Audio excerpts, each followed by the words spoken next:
அன்பு என்னும் அழகிய சோலை வனத்தில் வாழும் என்னுடைய நட்புகளுக்கும் உறவுகளுக்கும் என்னுடைய இனிய காலை வணக்கம்.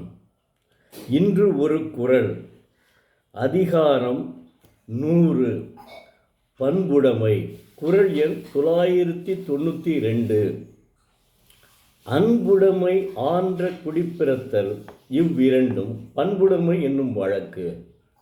தெய்வப்புலவர் திருவள்ளுவர் அன்புடையவராக இருத்தல், உயர்ந்த குடியிலே பிறந்த தன்மை அமைந்திருத்தல் ஆகிய இரண்டும் பண்புடையவராக வாழும் நல்வழியாகும் என்று பதிவு செய்துள்ளார். நல்வழிக்கு அற்புதமான கருத்தை உணர்த்துகிறார். அடுத்து மற்றும் ஒரு குறளை பார்ப்போம்.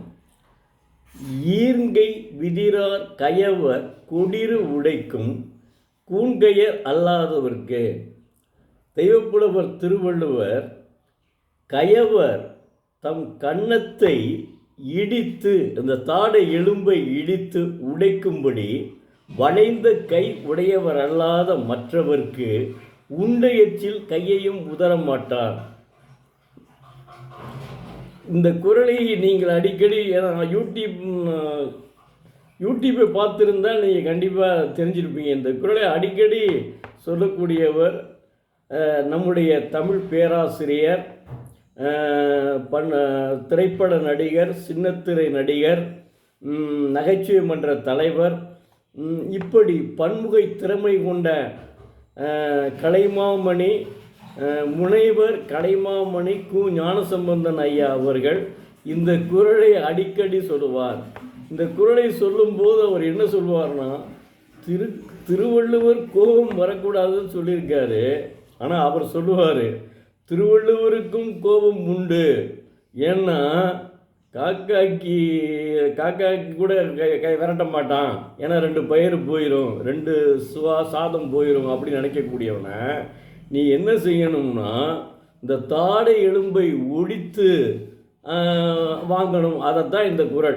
தாடை எலும்பை இடித்து உடைக்கும்படி வளைந்த கை உடையவராக மற்றவருக்கு உண்ட எச்சில் கையையும் உதவ மாட்டார். அப்படிப்பட்டவனை நீ இப்படி செஞ்சு பணத்தை அதை ஈதல் செய்ய வேண்டும், வாங்க வேண்டும் என்று சொல்லுகிறார். ஒய்யாவும் சொல்லுவார். இதை நீங்கள் ஒரு யூடியூப்பை நானே அனுப்பியிருக்கேன், உங்களுக்கு எல்லாத்துக்குமே அனுப்பியிருக்கேன்.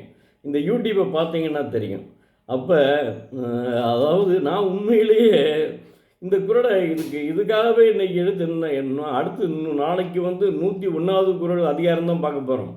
சரி, இந்த குறளை எடுத்துருவோம் அப்படின்றதுக்காக தான் பார்த்தேன். இந்த குறளை உண்மையிலேயே நான் படிச்சிருக்கேன்னு ஒழிய இவ்வளவு டீப்பாக போகலை, இவ்வளவு ஆழமாக போகலை. காரணம், நமது ஐயா ஞானசம்பந்தன் பேராசிரியர் மரியாதைக்குரிய கு. ஞானசம்பந்தன் ஐயா அவர்கள் இதை அடிக்கடி சொல்லுவார். என்ன தான் அந்த குறள் இருக்குன்னு பார்த்துருவோம் அப்படின்னு சொல்லிட்டு படித்த உடனே அவர் என்ன சொன்னார் அது அப்படியே இருக்குங்க, அதோட மாற்றம் இல்லைங்க. அது கோபம் வரும்னு சொன்னாரே, உண்மையிலேயே திருவள்ளுவர் கோபத்துக்கு ஆளாக மாட்டார். ஆனால் இவர் இப்படி சொல்லியிருக்காரு, அவர் கோபம் கூடாதுன்னு சொல்லியிருக்காரு. அழுக்காறு அவா வெகுளி இன்னாச்சொல் 4ம் இழுக்கா இயன்றது அறம். இந்த 4 குற்றங்களும் தவிர்த்தவன் தான் அறம் செய்தவன் என்று சொல்லுகிறார். அப்படி இருக்கையில் இப்படி எப்படி இதை சொன்னாருன்னு நினைச்சையிலே இப்போ தான் அவர் சொன்னது உண்மை என்று தெரிகிறது. அவர் தமிழ் பேராசிரியர் அல்லவா. அது தமிழ் பேராசிரியரில் அவர் தங்கப்பதக்கம் பெற்றவர், முதல் மாணவர் மதுரை தமிழ் பல்கலைக்கழகத்திலே. அப்படிப்பட்டவர் எப்படி நடத்துவார்? 2 நாளைக்கு முன்னாடி நானும் என்னுடைய நண்பர் பேசிக்கிட்டேன். அவர் தோப்பாவை விட தோப்பா அவரும் தோப்பாட்டை படிச்சிருக்காரு, நானும் தோப்பாட்டை படிச்சிருக்கேன். முதல் மாணவன் முதல்ல அவரை விட ரொம்ப பயங்கரமாக பேசிகிட்டு இருக்காருங்க. அவர் புத்தகம் எழுதுனோடு சரி ஒழிய பேசுவார். ஆனால் அவரை விட இவர் 2 படி மேலே தாண்டிட்டாரு அப்படின்னு பேசிடுவோம். நாங்கள் நண்பர்களாக பேசிக்கிட்டதுனால சொல்கிறேன் இதை. அந்த அளவுக்கு கலைமாமணி ஞானசம்பந்தன் நகைச்சுவை மன்ற தலைவரை ஒரு மனிதன் மறக்கவே முடியாதுங்க. அவ்வளவு அற்புதமான மனிதருங்க அவர். சரி, இப்போ அதாவது என்னுடைய இதுக்கு வர்றேன். அதாவது என்னுடைய 7 புத்தகங்களில் கடைசி புத்தகம், அதாவது 7வது புத்தகம் தான் அறிவு சிறகுகள். இது கேடில் விழிச்செல்வம் கல்வி ஒருவர்க்கு மாடல்ல மற்றையவை. அதாவது இது உங்களுக்கு தெரியும், அதாவது மற்ற எல்லா சொத்துக்களும் அழிந்துவிடும், ஆனால் கல்வி மட்டும் அழியாத சொத்து. ஒரு மாவட்ட ஆட்சியாளராக அந்த கல்வியினால தான் முடியும் மாவட்ட ஆட்சியாளராக. அரசியல்வாதிகள் மந்திரிகள் ஆகிவிடலாம், ஆனால் 5 வருடம் அல்லது 10 வருடம், ரொம்ப போச்சா 15 வருடம், அவ்வளோதான். அதுக்கு மேலே அவங்க கடைசி வரையும் அது இருக்க முடியாது. ஆனால் ஒரு மாவட்ட ஆட்சித்தலைவர் அவன் வயசு 62 நினைக்கிறேன், ஆனால் மற்றவங்களுக்கு 60 கொடுத்துட்டேன், 58லேருந்து 60 கொடுத்துட்டான், இப்போ 62 நினைக்கிறேன். அதுவரையும் அவர்கள் இருக்கலாம். இதற்கடுத்து அவங்களுக்கு ப்ரமோஷன் செயலாளர். இந்த மாவட்ட நம்ம அமுதா ஐஏஎஸ் இருக்காங்கல்ல, அவங்கள பற்றி இவர் ஞானசம்பந்தன் ஐயா அவர்கள் மொத்தம் 20 பேரை பேட்டி எடுத்து போட்டான்னு சொன்ன நாகராஜன் ஒரு எழுத்தாளர், அதில் அமுதா ஐஏஎஸும் ஒருவர். அவர் அவங்க ரொம்ப இறைபக்தி உள்ளவருங்க. ஐயா ஞானசம்பந்தன் மாதிரி அவங்களும் இறைபக்தி உள்ளவர். அவர் பூக்குடியில், அந்த அமுதா ஐஏஎஸ் பூக்குடியில் இறங்கினதெல்லாம் நான் பார்த்துருக்கேன். அவர் தனியாக ஐஏஎஸ் ஆகி முதல்ல இறங்கையிலையும் பார்த்துருக்கேன், அப்புறம் ஐஏஎஸ் ஆகி இறங்கையிலையும் பார்த்துருக்கேன். பூக்குடியில் இறங்கினது அந்தளவுக்கு தெய்வபக்தி உடையவர். நல்ல ஒரு பண்பாளர், நல்ல மனிதர். முதல்ல நல்ல மனிதர். ஐஏஎஸ்ஸாக இருந்தாலும் எல்லாம் ஐஏஎஸுக்குன்னு ஒரு இது இருக்கும்ல, தோரணை இருக்கும்ல, அதெல்லாம் இல்லாத ஒரு பண்புக்குரியவர் அவர் ஐஏஎஸ் அமுதா. ஐயா ஞானசம்பந்தன் தான் அவங்களும். அதனால தான் அந்த 20 பேரை நம்ம சலமோன் பப்பியாவும் அதில் வர்றாரு. 20 பேரை பேட்டின்றது அந்த புத்தகத்தை படிச்சிருக்கேன். நம்ம கலைஞர் நூற்றாண்டு நூலகத்தில் இருக்க அதை வாங்கி படிங்க. சரி, நம்மளுடைய இதுக்கு வருவோம். அதாவது அந்த புத்தகம் அற்புதமான புத்தகம். மாணவர்களுக்காக எழுதினேங்க. அதை இன்னமும் உலகத்தமிழ் சங்கத்தில் வெளியிடவே இல்லைங்க. நான் சொன்னேன், இந்த மாதிரி ஏங்க இதை வெளியிடுங்க முதல்ல. அது கூட சொன்னாங்க எல்லா புத்தகம் வெளியிட முடியாதுன்னு சொல்லி. சரி ரைட்டு, இதை வெளியிடுங்க, இந்த மாணவர்களுக்காக அறிவு சிறகுகளை வெளியிடுங்க அப்படின்னு சொன்னேன். இன்னும் வெளியிடலை. அந்த மாணவர்களுக்காக எழுதிய நூல் உலகத்தமிழ் சங்கம் மாணவர்களுக்காகவே அமைக்கப்பட்டதுன்னு சொல்ல போகலாம். இப்போ ஒவ்வொரு கல்லூரியில் இருந்தும் மாணவர்கள் வருகிறார்கள். அத்தகைய அற்புதமான நூல் உலகத்தமிழ் சங்கம். அதில் இயற்கையும் வரைச்சிருக்கேன். இயற்கை, அதாவது கிராமத்திலிருந்தே அவனுடைய கதை வருகிறது. அது அவனுடைய எப்படி கிராமத்தில் இருந்துதாங்க ஒரு மிகப்பெரிய பதவிக்கு வந்திருக்காங்க. அதுக்கு ஒரு ஆள் எனக்குள்ள வாதாடினார். எப்படிங்க கிராமத்திலேருந்து ஒரு பக்கத்தில் கதையை நீங்கள் அவரை மிகப்பெரிய ஆஃபீஸர் ஆகிட்டாருன்னு சொல்கிறீங்க, மிகப்பெரிய பதவிக்கு வந்துட்டாருன்னு சொல்கிறீங்கன்னு சொல்கிறார். ஏன் நம்ம அது பேர் என்ன, ஒரு பொண்ணு நீட் தேர்வு கிடைக்காமல் கிராமத்திலே முதல் மார்க் வாங்கியது. அது நீட் தேர்வுனால தான் அந்த பொண்ணுக்கு அனிதாவை தமிழக மக்கள் மறக்க மாட்டார்கள். அது கூட இந்த ஆளுக்கு தெரியல. நான் இந்த புத்தகத்தை ஒரு ஆள் விமர்சனம் செஞ்சார், சொல்லையில். இது என்னங்க கிராமத்தில் இது எப்படி நீங்கள் ஒரு பக்கத்தில் 2 பக்கத்தில் முடிச்சிட்டிங்க, கிராமத்தில் இருந்து எப்படிங்க ஒரு இதாக வர முடியும்? ஒரு மிகப்பெரிய மார்க் நிறைய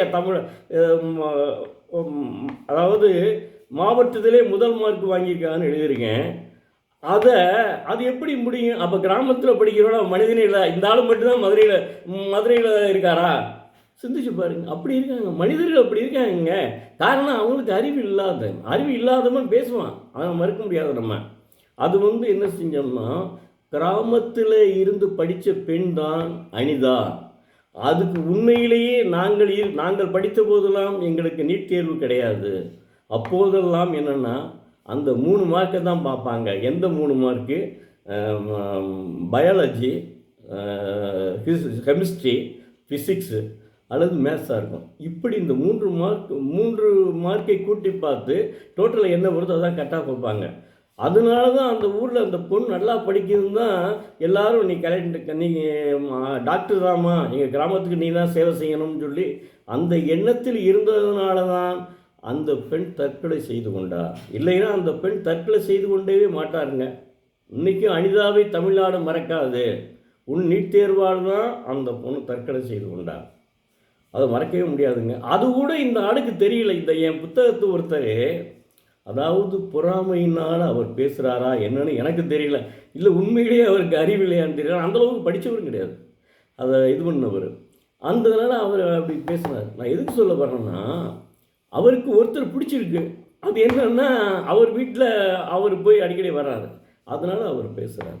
அதனால் நான் அதை பற்றி நம்ம பேசிக்கிறே வேணாம், ஓயாமல் நான் சொல்லிகிட்டே இருக்க வேணாம். நமக்கு தேவை, என்னுடைய புத்தகம் அற்புதமான புத்தகம். என்னென்னா, கேடில் விழிச்செல்வம் கல்வி ஒருவருக்கு மாடல்ல மற்றையவை, இதை வச்சுத்தான் அந்த அறிவு சிறகுகளை எழுதியிருக்கிறேன். இப்போ நான் போன ஒரு கடையில் ஒரு 3 புத்தகம் விற்றுருக்கேன். அதனால நான் எதுக்காக சொல்கிறேன்னா, இப்போ தான் எழுதினேன், அதுக்குள்ளே அது இதாகிடுச்சு.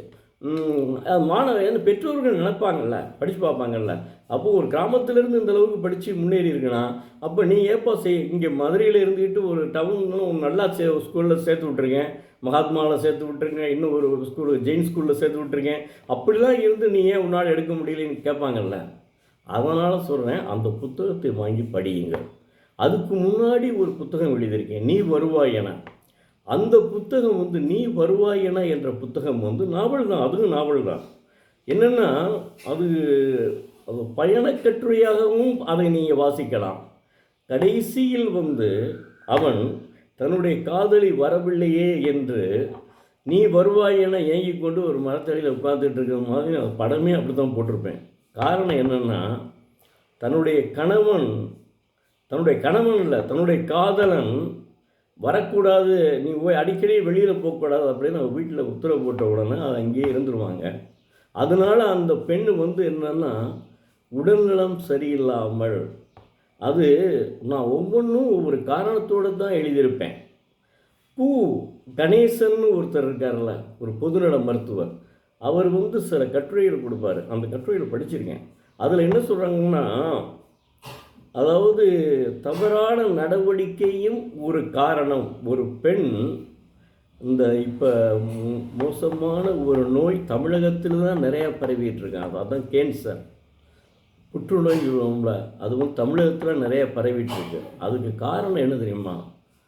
ஒருவனுக்கு ஒருத்தி இருந்தால் பிரச்சனை இல்லை. இவங்க என்ன செய்கிறாங்கன்னா, பாலியல் பலாத்காரம், வேறு தவறான நடவடிக்கையில் அந்த பெண்களும் போயிடுறது. அதனால சில வியாதிகள் வருதில்ல, அந்த வியாதிகளும் ஒரு காரணம்னு அவர் சொல்கிறார். யார்? கணேசன் பொதுநல மருத்துவர் சொல்கிறார், இந்த வியாதியும் ஒரு காரணம் அப்படின்னு சொல்கிறார். அதனால தான் மற்ற எல்லாரும் நல்லா இருக்காங்க, இந்த பெண்ணை மட்டும் அவனுடைய காதலன் முன்னாடியே தொடர்பு கொண்டுருவான். ஆனால் அவன் மாட்டேன்னு தான் அந்த பொண்ணு சொல்லுவான். கல்யாணம் பண்ண பிறகு வச்சுக்கிறோங்கன்னு சொல்லிட்டு இவன் கம்பளாசை தவறான வழியில் கொண்டு போயிடலாம். ஆனால் உண்மையிலே காதலிக்கிறான். ஆனால் கொஞ்ச நாள் செஞ்சுக்கிறோம் அப்படின்றது மாதிரி என்ன என்ன என்ன நினச்சாருன்னு தெரியல. அப்படி நான் எழுதியிருக்கேன், அதில் அந்த கதையில் சொல்கிறேன், அப்படி எழுதியிருக்கேன். அதனால் அந்த பெண்ணு இதனால் அவர் இறந்தே விடுகிறார். கேன்சர் இறந்து விடுகிறார். அது இவனுக்கு தெரியவே தெரியாது. இவனுடைய நாலேஜ் கடைசி வரைக்கும் இவனுடைய அறிவுக்கு தென்படாது, இவனுடைய அறிவு. அதனால தான் அந்த பெண் இறந்து விடுகிறார். அந்த பெண் இறந்து விடையில் தான் பார்க்கணும். அதாவது கோயம்புத்தூரில் வசித்து வருகிறார்கள். கோயம்புத்தூரிலே அந்த சாய்பாபா காலனிக்கு அந்த பக்கம் தான் வீடு. அங்கே இருந்து அவினாசிலிங்கம் ஹோம் சயின்ஸ் காலேஜ் வரையும் மக்கள் வெள்ளத்தில் வருவார்கள். காரணம், அந்த பெண் அவினாசிலிங்கம் ஹோம் சயின்ஸ் காலேஜில் படித்த பெண் நினைக்கிறேன். அந்த மாதிரி கொண்டு போயிருப்பேன். அங்கேருந்து வர்றது மாதிரி கூட்டம் அவ்வளவு இதாக இருக்குது. ஆனால் பெரிய ஒரு அதாவது செல்வந்தர் குடும்பம், அதில் பிறந்த பிள்ளை தான் அப்படின்னு அதை எழுதியிருப்பேன், நீ வருவாய் என அப்படின்னு சொல்லிட்டு. இந்த புக்கையும் நான் சொன்ன அந்த 2 கடைகளில் எல்லா புத்தகமும் கிடைக்கும். ஆனால் 2 சொல்ல கடைகள்லையும், அது மதுரை புத்தக நிலையம், இன்னொன்று செல்வி புத்தக நிலையம், 2 கடைகள்லையும் கேட்டு வாங்கி பெறலாம், படிக்கலாம் நீங்கள். அதற்காக தான் சொல்லுகிறேன். மற்றபடி நாளை மீண்டும் பார்ப்போம். வணக்கம், நன்றி.